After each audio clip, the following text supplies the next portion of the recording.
Hello everyone, welcome to your educational platform DLED teachers. I hope आप सभी अच्छे होंगे और अच्छे से अपनी पढ़ाई कर रहे होंगे। आज हमारा DLED फर्स्ट सेमेस्टर का जो हमारा 5th पेपर है सोशल साइंस का, उसका हम लोग जो 5th चैप्टर डिस्कस कर रहे थे, क्या नाम था उसका? महाजनपद काल। इस चैप्टर के फर्स्ट पार्ट में हमने क्या किया था, हमारे जो 16 महाजनपद थे उनको हमने कंप्लीट कर लिया था। ठीक, और उसके बाद हमने देख लिया था कि जो है हमारी जो महाजनपद हैं वो कितने प्रकार के होते हैं। तो कौन से होते थे? राजतंत्रीय और गणतांत्रिक महाजनपद, ये हमने कंप्लीट कर लिया था। ठीक, देखिएगा जो 16 महाजनपद थे उसमें सबसे शक्तिशाली महाजनपद जो था, ठीक, वो कौन सा था? कमेंट करके आप लोग बताइएगा। चलिए देख लेते हैं अब हम मगध साम्राज्य को, टाइम को वेस्ट ना करते हुए। चलिए, प्राचीन 16 महाजनपदों में समय समय पर लड़ाइयाँ होती रहती थीं। कालांतर में इनके बीच हुए संघर्ष में मगध को विजय मिली और विशाल मगध साम्राज्य का विस्तार हुआ। संपूर्ण मगध साम्राज्य को समय के आधार पर 3 भागों में विभाजित किया जा सकता है। देखिए जो 16 महाजनपद थे, क्या होता था उनमें? आपस में लोग लड़ते रहते थे। और इनकी लड़ाई का मुख्य कारण क्या था? क्यों लड़ते थे लोग? ये लोग इसलिए लड़ते थे कि दूसरे महाजनपद से युद्ध करेंगे, फिर उस पर विजय प्राप्त कर लेंगे और उसको भी अपने राज्य में शामिल कर लेंगे। तो इससे क्या हो जाएगा, इनका जो विस्तार है क्षेत्र का वो बढ़ जाएगा, ये ज़्यादा शक्तिशाली बन के उभरेंगे फिर। तो इसीलिए क्या करते थे, युद्ध होते रहते थे आपस में। फिर युद्ध होते रहे और सबसे जो फिर हम शक्तिशाली महाजनपद के रूप में जो उभरा वो कौन सा था? मगध था। क्योंकि मगध ने जो है युद्ध लड़े, विजय प्राप्त की, इसलिए जो सबसे शक्तिशाली महाजनपद बना वो कौन सा बना? मगध बना। ठीक, और जो मगध का साम्राज्य था उसको समय के आधार पर कैसे? मतलब कि कौन से वंश ने किस समय से और किस समय तक शासन किया, इस हिसाब से समय के आधार पर 3 भागों में बांटा गया। किसको? मगध साम्राज्य को। चलिए देख लेते हैं कौन से थे 3। पहला था इसमें हर्यक वंश, ठीक है, दूसरा था शिशुनाग वंश और तीसरा था नंद वंश। ठीक है, अब हर्यक वंश को देखते हैं हम लोग। जो हर्यक वंश है इसी को हम लोग पितृहंता वंश भी कहते हैं। ठीक, चलिए, हर्यक वंश का प्रथम शासक बिंबिसार था।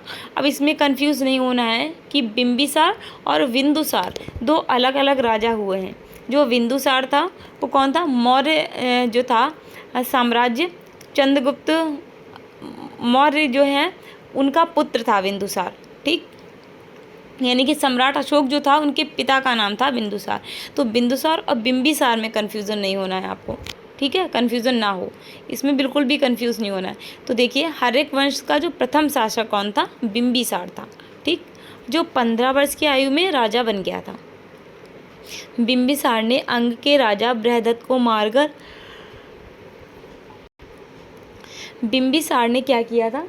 अंग महाजनपद जो था उसका राजा कौन था? बृहदत्त को मार दिया और अंग को भी जो है मगध में मिला लिया। ठीक, मगध साम्राज्य में मिला लिया। क्या था फिर? अजातशत्रु कौन था? अजातशत्रु जो था वो बिंबिसार का पुत्र था। ठीक, तो अजातशत्रु ने अपने पिता की हत्या कर दी। किसकी? बिंबिसार की हत्या कर दी और स्वयं क्या किया? मगध की जो गद्दी थी उस पर बैठ गया। ठीक, इस वंश के अधिकांश शासकों ने अपने पिता की हत्या कर सिंहासन प्राप्त किया था, इसलिए हर्यक वंश को पितृहंता वंश भी कहते हैं। ठीक है, क्या कहते हैं? पितृहंता वंश भी कहते हैं। अजातशत्रु के बाद उदयन ने लगभग 16 वर्षों तक शासन किया। कहाँ किया शासन? मगध पर। अब आपको इसमें क्या याद रखना है हर्यक वंश में?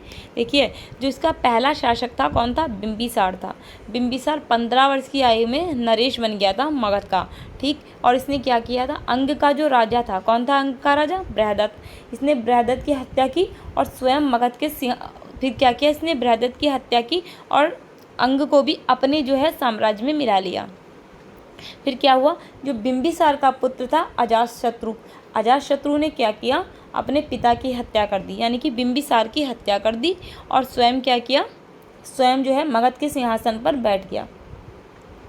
और ये जो हर्यक वंश है, इसमें मोस्टली जो राजा हुए, इन्होंने अपने पिता की हत्या की और फिर सिंहासन पर बैठे ये लोग, इसलिए क्या कहा जाता है, इस वंश को पितृहंता वंश कहा जाता है। और जब अजातशत्रु की मृत्यु हो गई, अजातशत्रु के बाद जो उदयन था, उदयन ने लगभग 16 वर्षों तक मगध पर शासन किया। ठीक है, चलिए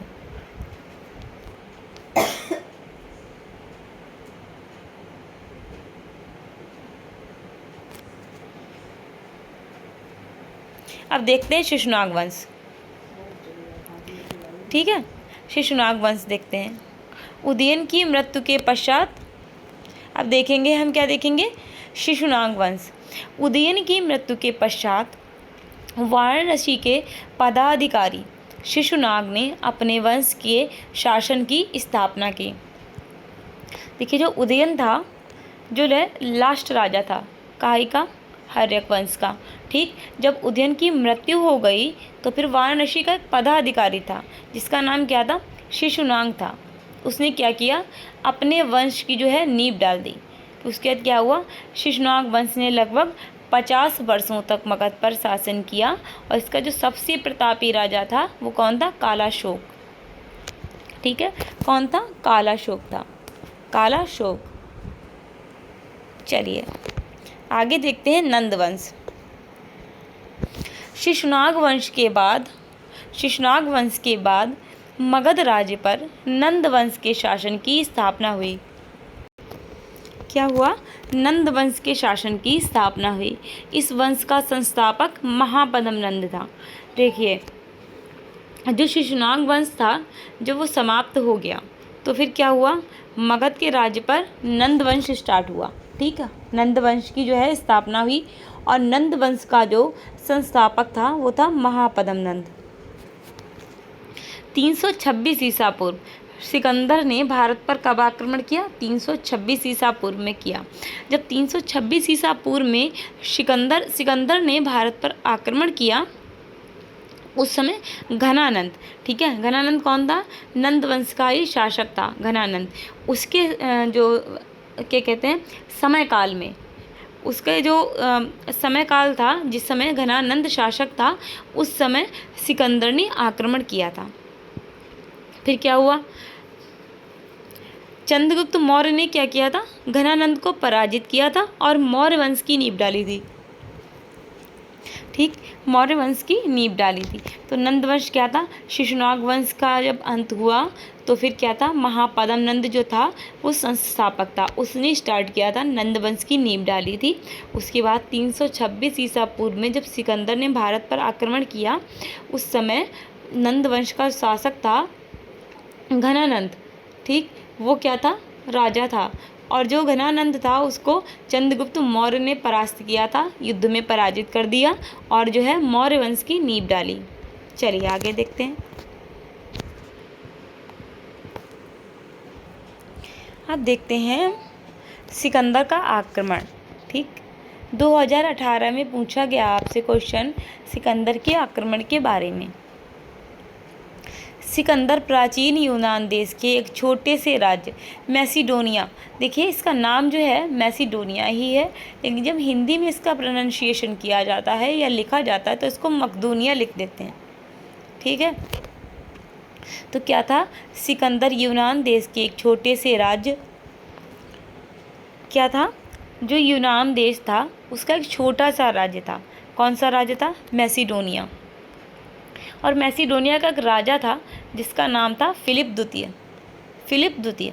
जो सिकंदर था वो फिलिप द्वितीय जो राजा था उसका पुत्र था, और अरस्तु जो महान दार्शनिक हुआ है अरस्तु, उसका जो है शिष्य था सिकंदर।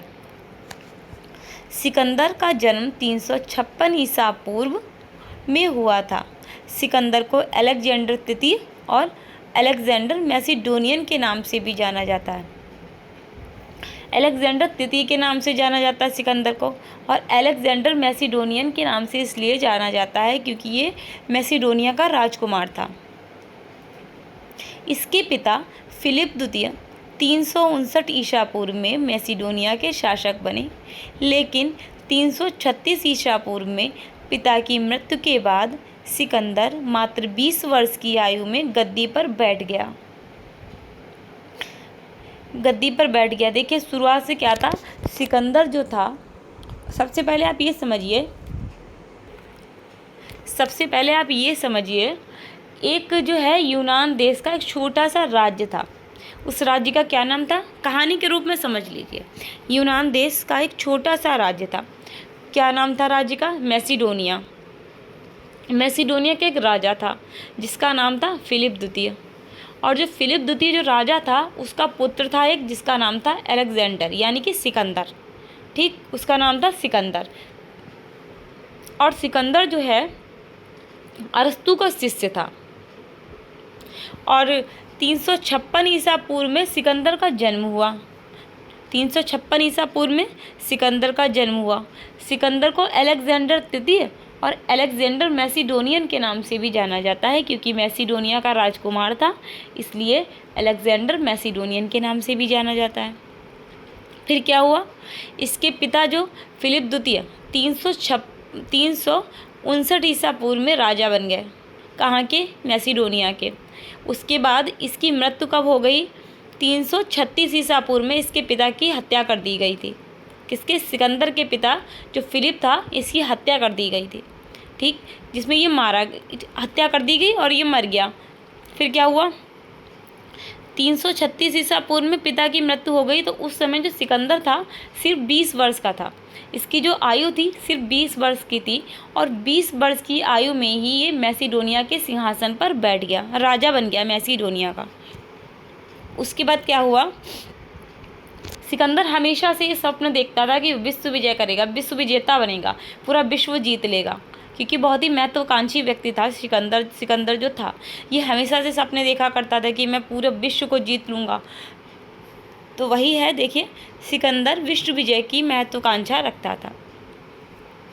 फिर क्या हुआ, और इसने इस पर पहल भी की थी। क्या किया इसने, सबसे पहले सिकंदर ने यूनान के अनेक राज्यों को जीता। इसके बाद मिस्र पर विजय प्राप्त की।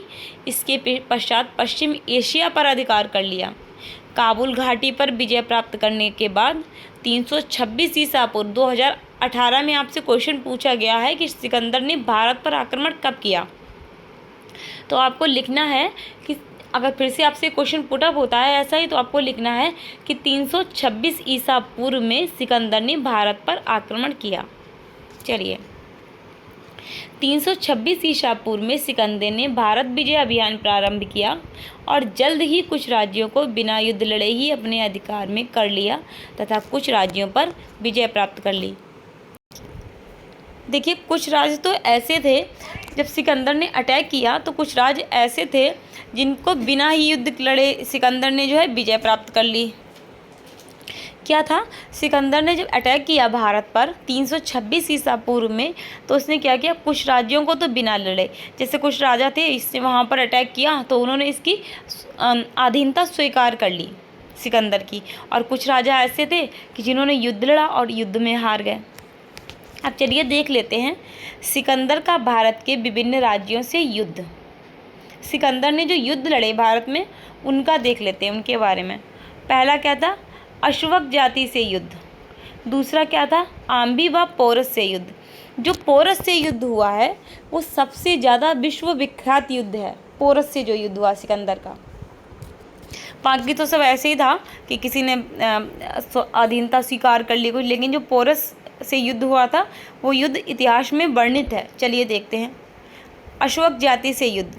सिकंदर ने सबसे पहले अलीशांगे कुदार घाटी के निवासी, कहाँ के, सिकंदर ने सबसे पहले अलीशांगे कुदार घाटी के निवासी अश्वक जाति को पराजित किया।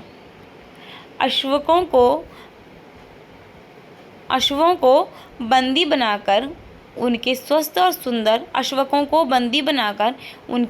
और सुंदर बैलों को छीनकर अपने राज्य मकदूनिया भेज दिया। देखिए, अश्वक जाति से जो युद्ध हुआ था सिकंदर का, उसमें क्या हुआ, कहाँ पर हुआ था, अलीशांगी कुदार घाटी के निवासी थे। ये अश्वक जाति के जो लोग थे वो कहाँ के निवासी थे, ये आलीशांगी कुदार घाटी के निवासी थे। ठीक है, चलिए निवासी, इनको फिर क्या किया, युद्ध में पराजित कर दिया। उसके बाद क्या किया, अश्वकों को बंदी बनाकर उनके स्वस्थ और सुंदर बैलों को छीनकर अपने राज्य मकदूनिया भेज दिया। क्या किया, उनके पास बैल बहुत अच्छी किस्म के थे जिनको छीन लिया इसने अश्वकों से और अपने राज्य मकदूनिया भेज दिया सिकंदर ने। अब देखते हैं आम्भी से युद्ध। सिकंदर और आम्भी के बीच कोई सीधा युद्ध नहीं हुआ था। सिकंदर ने जब भारत पर आक्रमण किया तो तक्षशिला का राजा आम्भी था। आम्भी ने सिकंदर को बिना युद्ध के समर्पण कर दिया। सिकंदर को बिना युद्ध के समर्पण किया और अपनी राजधानी तक्षशिला सिकंदर को सौंप दी थी। ठीक, चलिए देखते हैं। देखिए, जो आम्भी से युद्ध हुआ वो आमने सामने आकर युद्ध नहीं हुआ। सिकंदर आया, अटैक किया आम्भी पर, लेकिन यहाँ का जो राजा था आम्भी, उसने क्या किया, युद्ध से मना कर दिया और इसकी जो है अधीनता स्वीकार कर ली। और क्या किया, इसका जो तक्षशिला जो इसका था, जहाँ पर ये शासन करता था, इसने सिकंदर को दे दिया बिना युद्ध के ही। इसने उसकी पराजय स्वीकार कर ली, अधीनता स्वीकार कर ली इसने बिना युद्ध लड़े, जो आम्भी था।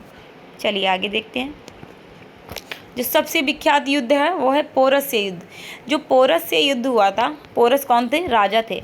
ठीक है, चलिए इसको क्या कहते हैं, जो युद्ध हुआ है पोरस से, इसको हाइड स्पेस का युद्ध के नाम से जाना जाता है।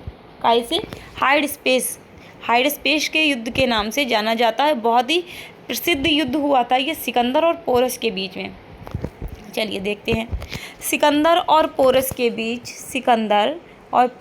बीच हुए युद्ध को झेलम का युद्ध, इसको झेलम का युद्ध भी कहा जाता है। झेलम की पहली लड़ाई, देखिए झेलम का युद्ध, हाइड स्पेस का युद्ध या झेलम की पहली लड़ाई के नाम से जाना जाता है। यह युद्ध 326 ईसा पूर्व सिकंदर और पंजाब के राजा पोरस के बीच हुआ था। जो राजा पोरस थे वो बहुत ही जो है उन्होंने क्या किया था, इसकी अधीनता स्वीकार नहीं की थी। उन्होंने ये कहा था कि युद्ध करेंगे, उसके आगे जो होगा वो देखा जाएगा। जैसे और राजाओं ने अधीनता स्वीकार कर ली थी सिकंदर की, परंतु पोरस जो राजा थे उन्होंने इसकी अधीनता स्वीकार करने से मना कर दिया और इन्होंने कहा कि युद्ध लड़ेंगे, युद्ध में जो होगा वो देखा जाएगा। पोरस ने युद्ध में बहुत बहादुरी से लड़ाई लड़ी, लेकिन अंततः सिकंदर को विजय मिली। देखिए क्या है, सिकंदर को विजय मिली। जो पोरस जो थे बहुत ही बहादुर राजा थे, ये डरते नहीं थे सिकंदर से बिल्कुल भी। क्या हुआ, लड़ाई हुई, बहुत इन्होंने डटकर सामना किया सिकंदर का, लेकिन ये हुआ कि अंततः जो विजय हुई वो सिकंदर की हुई। चलिए देखते हैं आगे।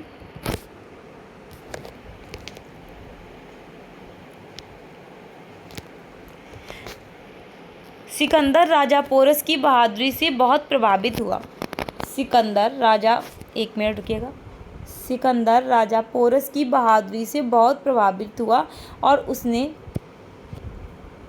उसने राजा पोरस से मित्रता कर ली। देखिए जब वो भारत में आया सिकंदर, उसने जहाँ जहाँ पर अटैक किए वहाँ पर क्या हुआ, राजाओं ने या तो देखिए युद्ध कोई लड़ नहीं पाया, उन्होंने अधीनता ही स्वीकार की। लेकिन पोरस एक ऐसे राजा थे जिन्होंने सिकंदर से युद्ध चूज़ किया कि युद्ध करूँगा, आगे जो होगा वो देखा जाएगा। वो डरते नहीं थे, बहुत ही बहादुर राजा थे। तो इसलिए क्या हुआ, सिकंदर जब युद्ध हुआ काफ़ी लंबे समय तक ये युद्ध चला, 1 या 2 दिन ऐसे नहीं, काफ़ी लंबे समय तक ये युद्ध चलता रहा। लेकिन जो है जिसमें राजा पोरस घायल भी हुए, सिकंदर भी घायल हुआ काफ़ी, लेकिन फिर भी राजा पोरस ने अपनी हार नहीं स्वीकार की। ठीक है, जिसमें क्या हुआ कि राजा पोरस से बहुत ज़्यादा इम्प्रेस हो गया ये सिकंदर जो था। ठीक है, बहुत प्रभावित किया उनके उन्होंने युद्ध किया, इस बात ने बहुत प्रभावित किया सिकंदर को। और फिर सिकंदर ने क्या किया, मित्रता का हाथ बढ़ा दिया राजा पोरस की तरफ। ठीक, सिकंदर भारत में 19 माह तक रहा और इस काल में वह संघर्ष ही करता रहा। सिकंदर का आक्रमण केवल सीमांत प्रदेशों तक था, आंतरिक भागों तक नहीं। सिकंदर जो है भारत के आंतरिक भागों तक नहीं पहुंच पाया था। देखिए राजा पोरस से युद्ध हुआ था सिकंदर का, तो सिकंदर ने प्रश्न पूछा राजा पोरस से कि तुम्हें मुझसे डर नहीं लगता, तुम मुझसे युद्ध लड़ रहे हो। तो राजा पोरस ने कहा, तुम जो हो एक महत्वाकांक्षी राजा हो, जो सिर्फ विश्व विजय का सपना लेकर निकले हो। जब तुम जाओगे दुनिया से तो तुम्हारे हाथ खाली रह जाएंगे, लेकिन मैं जो तुमसे, मुझे मालूम है कि इस युद्ध में मेरी हार संभव है, लेकिन मैं फिर भी तुम्हारे सामने लड़ रहा हूँ कि मैंने कोई विश्व विजय का सपना नहीं देखा है। मैं इसलिए नहीं लड़ रहा हूँ कि दुनिया मुझे ऐसे याद रखे कि मैं विश्व विजय का सपना लेकर निकला था, क्योंकि अंत में हाथ तो खाली ही रहेंगे। मैं अपनी मातृभूमि के लिए लड़ रहा हूँ और तब तक लड़ूंगा जब तक मेरे शरीर में प्राण बाकी हैं। मैं कभी किसी बाहर के व्यक्ति को अपनी मातृभूमि का अधिकारी नहीं बना सकता। जब ये बात राजा पोरस ने कही सिकंदर से, तो सिकंदर बहुत इम्प्रेस हुआ उनकी बात को सुनकर, और राजा पोरस ने कहा कि मुझे लोग याद रखेंगे कि मैंने अपनी मातृभूमि के लिए जान दे दी, और तुम्हें लोग ऐसे याद रखेंगे बस कि तुम एक बहुत ही महत्वाकांक्षी और क्रूर शासक थे, जो सिर्फ विजय का सपना देखते थे, जिसमें तुम्हें लोगों के प्राणों से और किसका कितना नुकसान होगा इससे तुम्हें कोई मतलब नहीं है। इन बातों को सुनकर बहुत ज़्यादा प्रभावित हुआ था सिकंदर, और फिर उसने क्या किया, राजा पोरस से मित्रता कर ली थी। ठीक है, चलिए। हाइड स्पेस का युद्ध जो है आपका बहुत ही इम्पॉर्टेंट युद्ध है, ध्यान रखिएगा आप लोग, ये आपसे पूछा भी जा सकता है। चलिए आगे बढ़ते हैं। अब देखते हैं सिकंदर की सेना में विद्रोह। देखिए 19 माह तक सिकंदर जो है भारत में रहा, और इन 19 माह तक सिकंदर जो है कहीं ना कहीं युद्ध ही लड़ता रहा, संघर्ष ही करता रहा। उसमें क्या था, फिर युद्ध के बाद सेना थक भी जाती थी, फिर भी युद्ध होते रहते थे। फिर देखिए सिकंदर की सेना में विद्रोह हो गया। देखते हैं क्या था। युद्ध के बाद सिकंदर की विजय हुई, लेकिन थकी हुई सेना ने ब्यास नदी जो है, जिसको बिपाशा नदी बोलते थे, ठीक है, ब्यास नदी से आगे बढ़ने से इनकार कर दिया, और 325 ईसा पूर्व सिकंदर और उसकी सेना भारत से लौट गए। देखिए क्या था, ये अभी और भी युद्ध करना चाहता था, लेकिन जब ब्यास नदी के तट पर पहुंचा सिकंदर, तो सेना बहुत ही ज़्यादा थक गई थी युद्ध कर करके, तो सेना ने ब्यास नदी के आगे बढ़ने से इनकार कर दिया कि अब हम बहुत थक गए हैं, अब आगे नहीं बढ़ पाएंगे, अब हम आपकी आज्ञा नहीं मान पाएंगे। ठीक है, तो इससे क्या हुआ, फिर सेना में विद्रोह हो गया, और सिकंदर को फिर सेना के विद्रोह के सामने घुटने टेकने पड़े, और भारत से वापस लौट गया सिकंदर। चलिए देखते हैं सिकंदर की स्वदेश वापसी एवं मृत्यु। 325 ईसा पूर्व, कब, 325 ईसा पूर्व सिकंदर अपने देश की ओर लौट रहा था, तभी रास्ते में उसको तेज बुखार आ गया और उसने मदिरा पीना नहीं छोड़ा। इसलिए 325 ईसा पूर्व में स्वदेश पहुंचने से पहले ही मात्र 32 वर्ष की आयु में उसकी मृत्यु हो गई। सिकंदर की मृत्यु बेबीलोन में हुई थी। चलिए देखते हैं। देखिए क्या था, 325 ईसा पूर्व में सेना में विद्रोह हुआ था, और सिकंदर जो है स्वदेश वापसी के लिए मजबूर हो गया। जब ये रास्ते में जा रहा था तो क्या हुआ, इसको बहुत ही तेज बुखार आ गया, और तब भी इसने शराब पीना नहीं छोड़ा, जिससे क्या हुआ, इसकी मौत हो गई 325 ईसा में। तब ये सिर्फ 32 वर्ष का था, और जिस स्थान पर इसकी मृत्यु हुई उसको क्या कहते थे, बेबीलोन नाम का स्थान था, वहाँ पर इसकी मृत्यु हो गई थी। अब देखिए सिकंदर की मृत्यु के बारे में बहुत ही ज़्यादा जो क्या कहते हैं विवाद है। किसी को नहीं मालूम कि इसकी मृत्यु कैसे हुई। कोई कहता है कि तेज बुखार आ गया था, कोई कहता है इसे मलेरिया से बुखार आया था तेज, कोई कहता है कि पोरस जब युद्ध हुआ था पोरस से, तो पोरस ने जब इसको युद्ध में तो घाव लगते हैं, तो इसके पोरस के हथियारों से जो घाव लगे थे वो इतने गहरे हो गए थे कि ये मर गया सिकंदर। और कुछ लोगों का मानना ये भी है नए मत के अनुसार कि अपनी सेना के ही कुछ लोग थे जिन्होंने इसके साथ गद्दारी कर दी थी। सिकंदर बीमार हुआ मगर मरा और नहीं था, इसको जीवित ही दफन कर दिया गया था, जीवित इसे दफन कर दिया, फिर ये मर गया। ये चीज़ें हैं, तो ये इसमें बहुत ज़्यादा जो है विवाद है मामले में। तो सिकंदर की मृत्यु के अलग अलग कारण आपको मिलेंगे। ठीक है, चलिए आगे बढ़ते हैं। आगे देखते हैं हम भारत पर सिकंदर के आक्रमण का प्रभाव। 2016 और 2019 में आपसे क्वेश्चन पूछा गया है, देख लेते हैं। राजनीतिक प्रभाव, आर्थिक प्रभाव और सांस्कृतिक प्रभाव, 3 प्रकार के प्रभाव पड़े, आप देख लेते हैं। 2023 में आपसे फिर से क्वेश्चन पूछा गया कि सिकंदर के आक्रमण का भारत पर राजनीतिक प्रभाव क्या पड़ा, तो देख लेते हैं। देखिए, भारतीय राजाओं को पता चला कि कम सेना के साथ किस तरह से युद्ध लड़ा जा सकता है। देखिए, भारतीयों के पास जो सेना थी वो कम थी, सिकंदर के पास सेना ज़्यादा थी। अब इससे क्या हुआ, इनको एक रणनीति समझ में आई कि सेना कम भी हो तो कैसे लड़ा जाए। चलिए, सिकंदर के आक्रमण ने उत्तर पश्चिम के शासकों को राजनीतिक एकता का पाठ पढ़ाया। जो राजा थे आपस में युद्ध लड़ते रहते थे, इनमें एकता नहीं थी। जब सिकंदर से हार गए, इन्हें अधीनता स्वीकार करनी पड़ी, तो इन्हें इस चीज़ का ज्ञान आया कि अगर हम एकजुट होते तो शायद सिकंदर हमें परास्त नहीं कर पाता, हमें उसकी अधीनता स्वीकार नहीं करनी पड़ती। तो इनको एकता का पाठ पढ़ा गया। ठीक है, चलिए देखते हैं जो युद्ध हुए, जो राजनीतिक प्रभाव में इनको एकता का पाठ इन्होंने पढ़ा कि अगर हम एक होते तो हम सिकंदर को पछाड़ सकते थे। चलिए आगे देखते हैं। भारतीयों ने यूनानियों, ये देखिएगा, भारतीयों ने यूनानियों से सेना की सुशिक्षा, सुसंगठन तथा युद्ध कौशल का महत्व सीखा। क्या सीखा यूनानियों से? सिकंदर यूनानी तो था, यूनानी से क्या सीखा?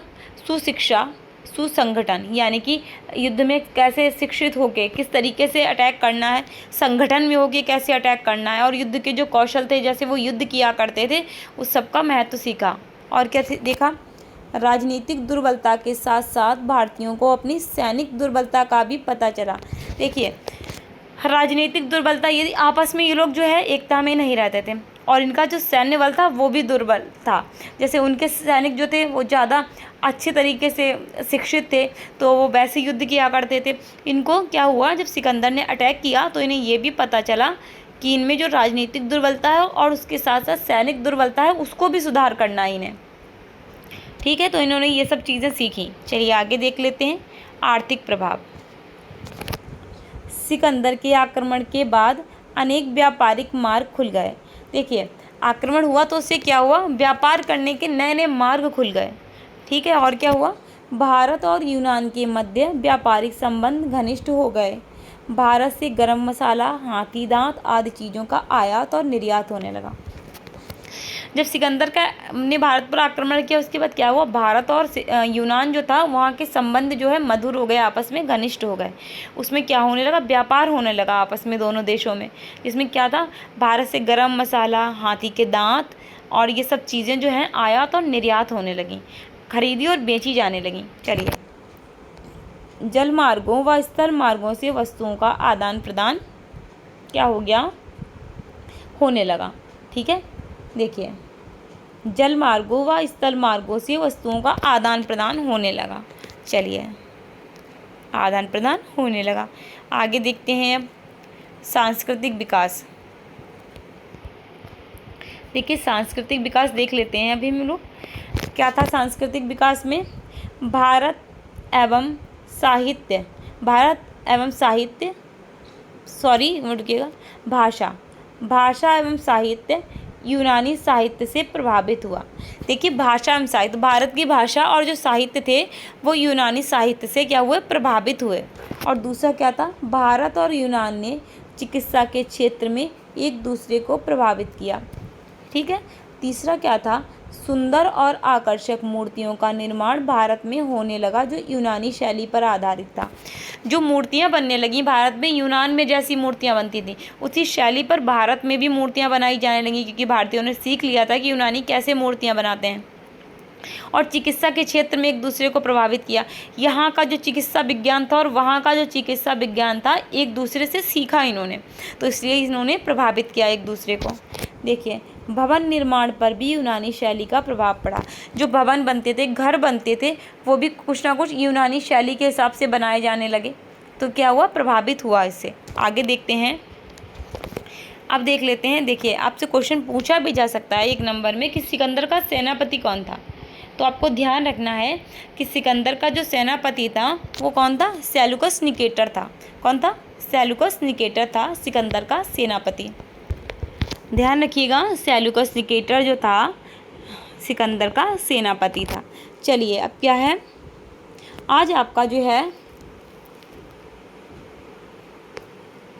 चैप्टर 5 क्या होता है, कंप्लीट।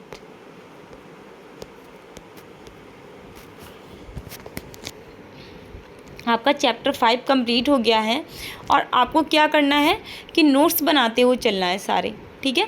जितना भी आपको करवाया जा रहा है सारे नोट्स बनाते हुए चलिए, एग्ज़ाम के टाइम पर आपको बहुत हेल्प करेंगे।